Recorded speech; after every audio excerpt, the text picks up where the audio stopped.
The camera opens on the glow of a basketball court, polished wood reflecting the soft hum of anticipation. The crowd is a living pulse. The lights dim, the air tightens, and in the center of it all stands a figure taller than life itself. His frame stretches toward the rafters like a monument. His gaze calm, focused, eternal. The ball is tossed skyward, and with a motion as fluid as poetry, he rises, fingertips grazing destiny. The skyhook arcs, slow and majestic, like time itself bending to his will. Swish. The net whispers history. That's Kareem Abdul-Jabbar, the quiet conqueror, the philosopher of the paint, the master of balance between grace and power. But before the banners, before the records and the roar of Los Angeles nights, there was Ferdinand Lew Alcindor Jr., a tall, shy boy growing up in the concrete rhythm of Harlem. A boy who didn't each yet know that his life would become a symbol, not only of athletic greatness, but of wisdom, resilience, and the endless pursuit of identity. The world would come to know him as Kareem Abdul-Jabbar, a name echoing faith, strength, and transformation. It's the story of a man who carried expectations taller than himself, who faced a nation divided by race and culture, who dared to be different when conformity was safer, and who, long after most stars dim, continued to shine with quiet, unbreakable brilliance. This is the story of Kareem Abdul-Jabbar, a man who changed the game, and in doing so, redefined what it means to stand tall. He was born in 1947 in Harlem, a place alive with sound and soul. The streets pulsed with jazz, with motion, with dreams climbing out of tenement windows. His father, Ferdinand Sr., was a police officer and jazz musician, disciplined, reserved, and a man of quiet strength. His mother, Cora, a department store worker with warmth in her eyes and faith in her heart. They raised their son with structure, humility, and the belief that intelligence was as important as height. From the start, Lew Alcindor stood out, literally. Teachers would whisper, "That boy could be something." But with height came attention, and attention often brings isolation. "Everyone expected me to be a giant," he would later recall. "But inside, I just wanted to be a kid." When basketball found him, it wasn't a thunderclap moment. It was quiet, steady, inevitable. At Power Memorial Academy in New York City, Lew transformed from a tall boy into an unstoppable force. Under the bright gym lights, he learned rhythm. The rhythm of footwork, of timing, of calm within chaos. His coaches taught him mechanics, but Lew studied the game like a scholar. He noticed how to use leverage, how to anticipate, how to think faster than anyone else on the floor.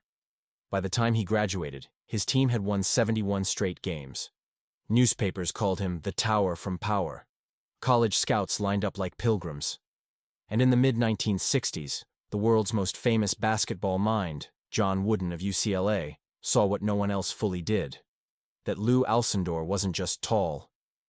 In Los Angeles, he found his sanctuary. Wooden's coaching philosophy, discipline without ego, mirrored the calm that Lew craved. Together, they created a dynasty. At UCLA, Alcindor led his team to 3 consecutive NCAA championships, dominating with an almost spiritual calm. He didn't shout, didn't taunt, he simply executed. His skyhook was becoming legend, his focus unshakable. But while the cheers rang loud in the arenas, the world outside was loud in a different way. For Lew Alcindor, these weren't distant issues. They were personal. He faced the sting of racism on campus, in interviews, even in how fans and journalists described him. "I wasn't just an athlete," he'd later say.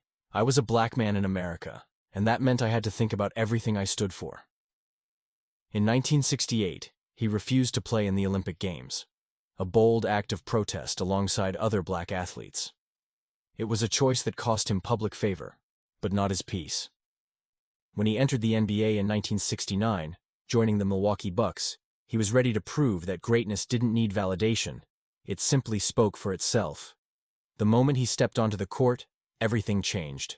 His rookie year was astonishing. Rookie of the Year, 28.8 points per game, and the Bucks were suddenly contenders. The following season, he was joined by a veteran leader, Oscar Robertson. Together, they brought Milwaukee its first NBA championship in 1971. That same year, Lew Alcindor changed his name to Kareem Abdul-Jabbar, meaning the noble servant of the Almighty. For many, it was confusing. For some, controversial. But for Kareem, it was truth. It was identity. He embraced Islam not for rebellion, but for clarity. To define himself by his own beliefs, not society's expectations. People didn't always understand, he recalled. Through the 70s, Kareem became a master of longevity. A man who treated basketball like a craft. His training was meticulous. He practiced yoga, studied martial arts under Bruce Lee, and built his mind as much as his body. The game is mental, he'd often tell younger players. Your body will age, your mind can grow stronger. He wasn't the loudest, he wasn't the flashiest, but on the court, he was inevitable. The skyhook, that sweeping one-handed arc, was basketball's version of a sunrise. Beautiful, inevitable, and untouchable. Then came the trade to Los Angeles in 1975. For many, it was a fresh start. For Kareem, it was the next evolution. The Lakers were building something electric, fast, fearless, and soon to be known as Showtime. His beard now flecked with gray, his expression calm and knowing. But make no mistake, Kareem was still the center. In a league that had grown younger, faster, louder, he stood like a monument of mastery. 1980, the finals. The Lakers faced the 76ers. Magic Johnson, the rookie guard, found himself stepping into Kareem's shoes after an injury sidelined the captain. But it was Kareem's leadership, his steadiness, that carried them there. From his hospital bed after a sprained ankle, he watched Magic dominate and smiled. The torch had begun to pass, but Kareem wasn't done. In 1982, 1985, 1987, 1988, championship after championship, Kareem stood tall, often the calm center in the storm. His teammates celebrated with exuberance. He simply nodded, a faint smile beneath his goggles. "Act like you've been there before," he'd say. And he had, 6 times. Off the court, Kareem was different from most stars. He loved books more than parties, jazz more than nightlife. He wrote essays, studied history, spoke on racial justice and education. He was not content to be just an athlete. He wanted to be a thinker. "Athletic glory fades," he once said. "Wisdom doesn't." He faced critics who called him distant, aloof. But those who knew him understood his quiet. "He listens more than he speaks," Magic Johnson would later say. But when he speaks, everyone listens. By the mid-80s, Kareem was defying time. At nearly 40, he was still averaging double figures, still outsmarting centers half his age. His fitness regime was almost monastic. Stretching, meditation, balanced diet, constant reading. He'd walk into practice with a sense of purpose, not bravado. His teammates joked that he never aged, just evolved. Think about that. A man nearing 40 in a league of 20-somethings, still dictating the outcome of championships. His skyhook still soared, still struck with precision. The crowd would chant, "Kareem!" And for a moment, even time stood still. The 1980s ended with Kareem taking his final bow in 1989. His farewell tour was emotional. In every city, fans stood, cheered, and honored the man who had given 2 decades of brilliance. Opposing players hugged him, referees shook his hand, and entire arenas paused to thank the legend. In his last game, he walked off the court slowly, the crowd roaring in gratitude. "I tried to play the game the right way," he said later. "And I think I did." When he retired, Kareem left behind records that seemed untouchable. 6 MVP awards, 6 championships, 19 All-Star appearances, and the all-time scoring record, 38,387 points. That record stood for nearly 40 years. But numbers tell only part of the story. Kareem's real legacy wasn't just points, it was principles. He became a writer, a mentor, a voice of reason in turbulent times. He spoke to young athletes about responsibility, education, empathy. "The skyhook," he once said, "was my weapon on the court. But knowledge, that's the real hook in life."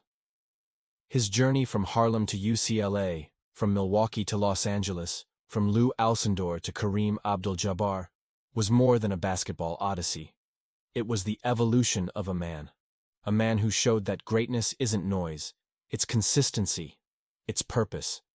It is the strength to be true to yourself in a world that constantly tries to define you. Even in his later years, Kareem continued to teach, sometimes through writing, sometimes through quiet example. When asked how he stayed grounded, he smiled and said, "By remembering that life is bigger than basketball." Kareem Abdul-Jabbar didn't just score points, he sculpted legacy. He didn't just play basketball, he transcended it. He was, and remains, proof that power without wisdom fades, but wisdom with power lasts forever. And that's why his story will always inspire. Not just the next generation of athletes, but anyone who believes that true greatness is measured not in noise, but in timeless consistency. If Kareem Abdul-Jabbar's journey moved you, if his calm strength and endless dedication remind you that greatness comes from within, then let that skyhook be your symbol of possibility. Stand tall, stay humble, keep learning. If you enjoyed this story, don't forget to like, share, and subscribe. And join us as we continue to uncover the heart behind the heroes.